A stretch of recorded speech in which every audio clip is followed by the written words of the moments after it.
Hello tout le monde! Aujourd'hui, on va ajouter des petites unités pour se promener sur la grille, pour plus que ça soit juste tout simplement triste comme ça, une grille qui vit par elle-même. On va mettre des unités dessus et on va s'assurer qu'elles puissent bouger. Euh, et c'est parti. Donc, pour commencer, je vais aller dans la grille, puis je vais tout simplement aller enlever le système de debug qu'on a mis. Ben, l'enlever, pas l'enlever, juste restaurer celui par défaut. Comme ça, ben, au moins, ça va aller un peu plus rapidement, mais qu'on fasse nos tests. Donc voilà, tout marche comme avant. Parfait.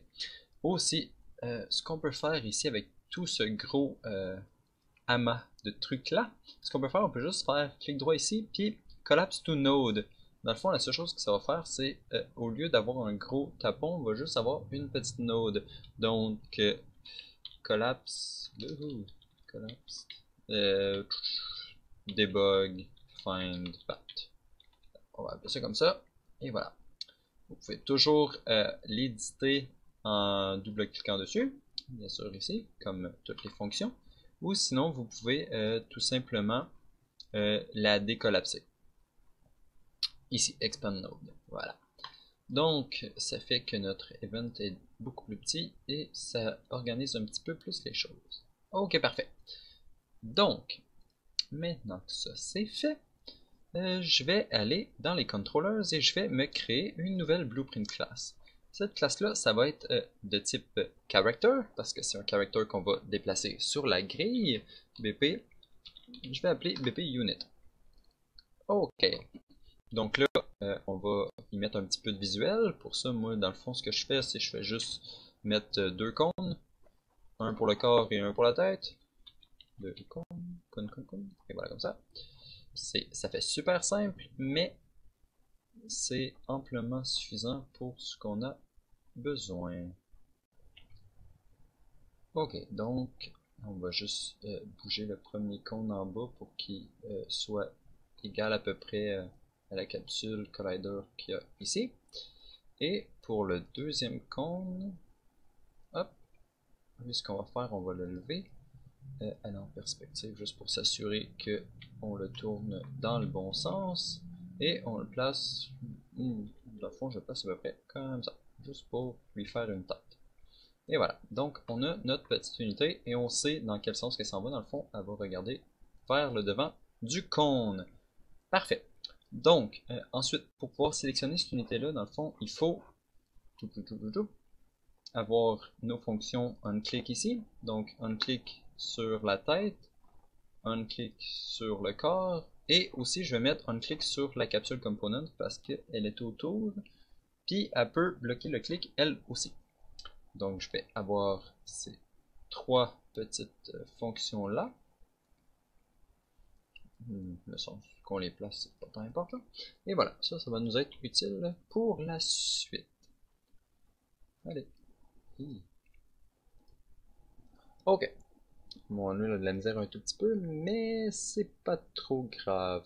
Donc, euh, la unit va avoir besoin de savoir c'est qui, dans le fond, le player controller, parce que c'est lui qui va tout faire. Donc, je vais faire une petite variable controller, parce que c'est lui, dans le fond, qui va lui envoyer les informations. Puis elle, en retour, elle va devoir lui dire, dans le fond, le résultat de cette transformation-là. Elle va avoir besoin de savoir sur quelle case qu'elle est, grid index, qui va être un vecteur 2D.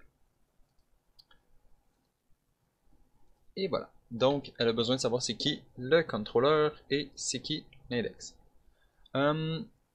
Vu que notre joueur peut sélectionner seulement une unité en même temps, dans mon cas, dans le fond, ce que je vais faire, c'est que je vais, dans le fond, une fois qu'on clique sur ces fonctions-là, on va envoyer le message au euh, player qu'il y a une nouvelle unité qui est sélectionnée. Donc, voilà. Player controller. Hop. Ok, donc, player controller ici. Il faut avoir des fonctions pour justement prendre ça en compte.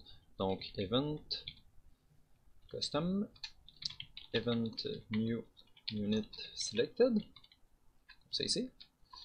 Et on veut savoir c'est qui la unit. Donc, la unit ici. Hop, BP.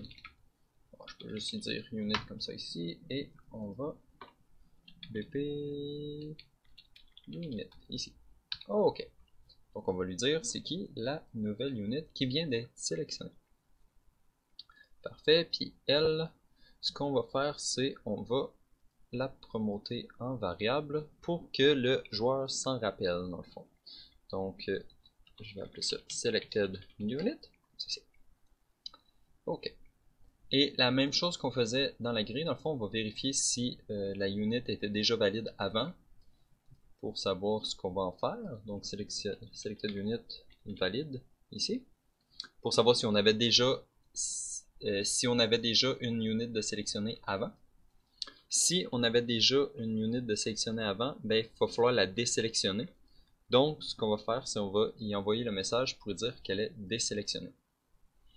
Et ensuite, dans tous les cas, il va falloir ajouter la nouvelle unit ici, mettre à jour la unit sélectionnée dans le fond. Donc voilà, on va retourner ici, on va se faire deux events, event custom, event selected et event custom, event deselected ou deselect, bon, peu importe, select, deselect, on va aller comme ça. Voilà, on a ces deux events là. Donc on retourne dans Player Controller ici. Maintenant on va pouvoir appeler select, deselect. Deselect. Parce que maintenant on en a une nouvelle de sélectionner qui n'est plus celle-là. Donc l'ancienne, on la désélectionne. Donc voilà. Ici, je vais juste pour l'instant faire deux petits prints. Comme ça, tout simplement pour qu'on voit que ça fonctionne. Selected. Puis deselected. Voilà. Allez, comme ça. Ok, parfait. Maintenant, il faut juste transmettre le message au player controller. New unit selected. Peu importe lequel qu'on clique ici, ici ou ici.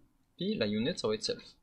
Parce qu'on vient de cliquer sur une unit et on envoie le message au joueur de quelle unit qu'on vient de cliquer dessus.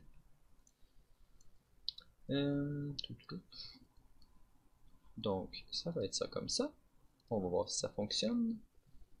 Je n'ai pas de unit dans ma scène, donc je vais juste me drag and drop une unit ici. Ok, quand on clique dessus, il n'y a absolument rien qui se passe. Pourquoi? Oh, ok. New unit selected, BP unit, player controller doit être nul, c'est ça? Accessible, try to read player controller. Parfait. Ok, ça fait bien de sens parce que dans le fond, on le set jamais. Donc, on va juste faire un petit begin play ici, histoire que, oups, pas dans le player controller, ça va être dans la unit. Dans la unit ici, on va setter le player controller parce que sinon, il est nul. Donc, set. Puis comment qu'on accède au player controller? Dans le fond, on fait get player controller. Et voilà. C'est aussi simple que ça. Mais là, par contre, il faut le caster à la bonne classe parce que ça, c'est le player controller de base. Dans le fond, la classe générale de player controller. Mais nous, on a un enfant de cette classe-là, donc il faut caster. Puis, on va caster à notre classe de BP player controller. Et voilà. Donc là, on peut attacher tout ça ensemble ici. Et là, ça devrait fonctionner. Donc, on clique sur la unit, et voilà, il est désélectionné. Ok. Pourquoi il n'est jamais sélectionné? On va aller voir ce qui se passe. Ouais, oups, je suis dans le player controller. Selected, event selected. Ah, ok, parce que l'event selected ne se fait jamais appeler. Donc, on va appeler selected. Et voilà, ici. Parfait, selected, deselected, selected, ok. Fait que là, un autre petit problème, on ne veut pas appeler l'event deselect si on vient de cliquer sur la unit qui est déjà sélectionnée. Donc, avant de faire tout ça ici, je vais juste me faire un petit if comme ça. Je vais prendre tout ce qu'il y a là ici, je vais aller le mettre dans le if, et je vais remettre le true ici. Donc, player controller, get selected unit, égal à self. Comme ça. Donc, si l'unité du joueur n'est pas celle qu'on est en ce moment, on va la sélectionner. Sinon, on n'appelle plus cette fonction-là dans le fond. Parfait. Mais là, on voudrait peut-être vouloir désélectionner. Tout simplement, si mettons on veut si on veut pas si on reclique sur la même unit, dans le fond on voudrait peut-être la désélectionner au lieu de la garder sélectionnée. Donc ce qu'on peut faire, c'est si new unit selected, et voilà, comme ça ce qu'on peut faire, c'est si on rappelle la fonction ici en lui passant tout simplement rien. Donc ce que ça va faire, c'est que ça va désélectionner l'ancienne et ça va sélectionner absolument rien. Et voilà comme ça. Donc si on retourne ici, selected, deselected, selected, deselected. Voilà. Donc la prochaine étape, ça va être de faire en sorte que chaque unit ici est associé à une case pour que dans le fond elle se promène sur la grille. Pour l'instant, si on fait play, on voit que les units sont entre les cases, dans le fond, sont même pas sur les cases, sont un peu partout autour. Donc, ce qu'on va faire, c'est qu'on va faire en sorte qu'elles soient sur des cases. Ça, dans le fond, je vais faire ça dans le Begin Play après avoir seté le Player Controller. Je vais me créer une nouvelle fonction. La fonction, je vais l'appeler setGridIndex and snap to location. On va y aller comme ça. Dans le fond, ça va setter la variable de la grille d'index ici, puis ça va déplacer le joueur jusqu'à cette position. Dans le fond, on pourrait splitter ça en deux fonctions, ça serait sûrement plus idéal, mais dans mon cas, on va faire ça comme ça pour l'instant. Donc, je vais avoir besoin de savoir c'est quoi la case la plus proche, donc closest distance, et je vais aussi avoir besoin de savoir c'est quoi l'index de cette case-là, donc closest index. Voilà, la distance, ça va être un float ici, et l'index va tout simplement être un vecteur 2D, comme qu'on a fait jusqu'à présent. Juste pour être sûr que la distance initiale soit infinie, on va la setter ici comme ça. Et ensuite, je vais prendre le player controller, je vais getter la grid. Peux-tu faire ça? Grid? Non, je ne peux pas faire ça. Donc, où est la grid? Notre player controller, ah ben oui, on n'a pas seté la grid. En fait, ce que je vais faire, c'est que je vais tout simplement le setter ici pour que le unit soit au courant c'est qui la grid. Donc, je vais faire un get all vector of class de type grid. Et voilà, comme ça, je vais getter le premier que je trouve et je vais le mettre dans une variable. Et voilà. Donc, grid. Donc maintenant, notre unit sait c'est qui la grid.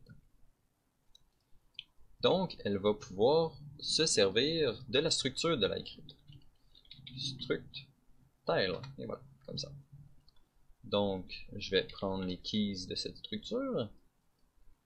Ce que je fais en ce moment, c'est pas super idéal niveau optimisation, mais pour niveau prototypage, ça va suffire.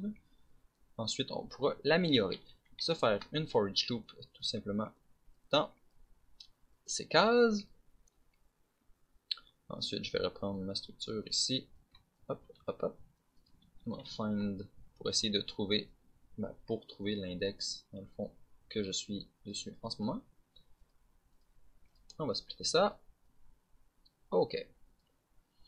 Donc, l'information qui nous intéresse, c'est la world location.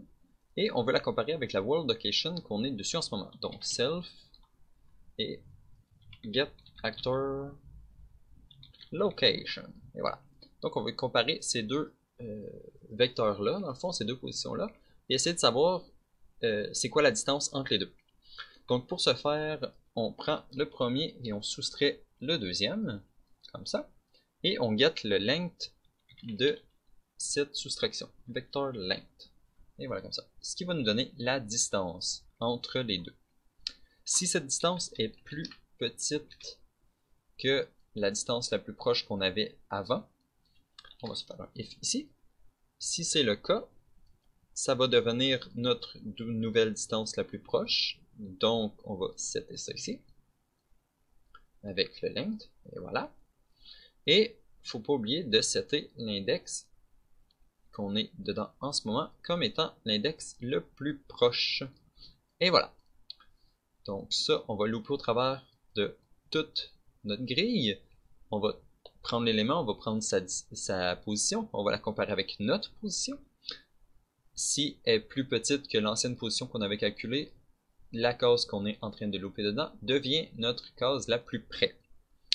Une fois que tout ça est terminé, on prend notre grille d'index ici et on le set en utilisant le closest index qu'on vient de calculer. Donc maintenant la unit sait quel est son index et il reste juste à déplacer la unit pour qu'elle soit sur la case, en fond, pour la snapper à sa bonne position. Set actor location. Set actor location. Et voilà. Ça comme ça. Donc ce que je vais faire, c'est je vais tout simplement prendre la même chose qu'on a ici. Et utiliser mon index le plus près. Voilà. Et utiliser sa position. Donc, tout devrait fonctionner maintenant. Dans le begin play, après avoir fait ça, on va appeler notre fonction. Ok, donc, et voilà. Ça fait que toutes nos units sont centrées sur leur case. Celle-là, ici, a de l'air d'être buggée un tout petit peu. Elle est comme rentrée dans le sol. Ça doit être à cause des collisions du gazon. Donc, ce que je vais faire, c'est vu que nos units, dans le fond, ils interagissent pas avec le monde en tant que tel, autre que, dans le fond, nos clics de souris. Je vais juste tout simplement aller modifier les collisions ici pour object type, pas object type, mais je vais juste aller leur dire, ok non, je vais aller dans mes obstacles à la place. Base obstacle, oups, base obstacle ici, et je vais tout simplement faire en sorte que le static mesh, dans le fond, il bloque pas les, il bloquera pas, il va ignorer tout. Donc, en ignorant toutes les collisions, les units n'auront pas de collision sur notre static mesh ici. Donc, tout devrait aller mieux. Et voilà. Donc là, notre unit est sur le dessus et non en dessous. Parfait. Donc, ce qu'on a pour l'instant, on a un player controller qui est au courant c'est qui la unit qui est sélectionnée, une unit qui sait sur quel index qu'elle est en ce moment, et c'est pas mal tout. Et un moyen de sélectionner les units. C'est déjà un bon début. Maintenant, on va avoir besoin d'un autre event custom qui va s'appeler event move along the path. Et voilà. Et que j'écris bien à chaque fois. Et voilà. Et dans le fond, dans ces events-là, on va lui passer tout simplement le path sur lequel on veut bouger. Donc ça va être un array de vecteurs 2D, comme ça ici, que je vais promote directement en variable une fois qu'on la reçoit, parce qu'elle va nous être utile pour toute l'event, mais qu'on le fasse. Donc maintenant, la unit, elle a un moyen de recevoir l'information qu'il faut qu'elle bouge sur le path. Dans le fond, ça va juste être un exécutant. On ne veut pas que la unit prenne des décisions par elle-même. On va juste lui donner un path. On va lui dire, OK, voilà ton path, bouge là-dessus. Rends-toi du début à la fin. Parfait. Donc là, il nous faut une façon de transmettre cette information-là. Plus besoin du grid d'obstacle, donc on va l'enlever. OK. Pour ce faire, dans le fond, quand on cliquait sur une case, ça appelle l'event ici New Tile Selected. Parfait. On peut utiliser ça qui existe déjà. On va peut-être devoir le renommer par la suite, mais pour l'instant, ça va être suffisant. Donc, parfait. Ça c'est une case sélectionnée, parfait, on va garder ça comme ça pour l'instant. Mais on va rajouter un petit peu de choses. On va dire au player que qu'il existe un nouveau path dans le fond. Pour qu'après ça, le player transmette l'information à la unit. Donc, même chose que pour pour la unit, je vais dire à la grille c'est qui mon joueur dans le begin play ici. Donc, get player controller, cast to player controller, comme ça. Et je vais le promote en variable player controller. Voilà. Ok, maintenant qu'on a ça ici, on peut l'utiliser pour caller un événement. L'événement n'existe pas encore, donc je vais me faire un autre custom event. Custom event. Hey. Event custom. Event. New path. Donc, new path available.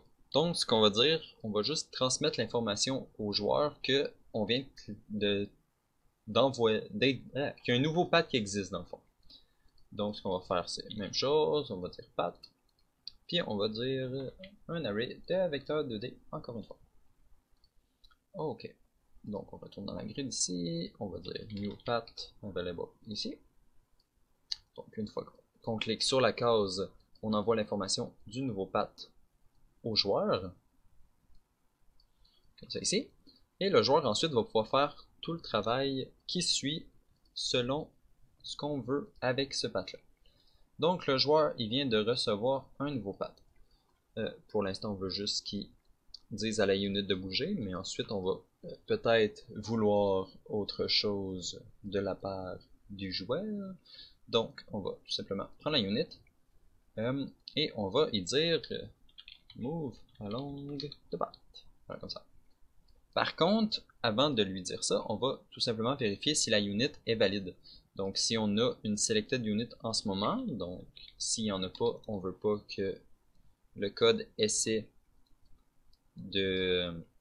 d'envoyer l'information à la unit s'il n'y en a pas. Donc voilà, si la unit est valide, on va lui dire hey bouge. Parfait. Puis on y envoie le path. Ok, c'est bon. On pourrait aussi checker si le path est valide ou pas, mais on va prendre pour acquis qu'il est valide pour l'instant.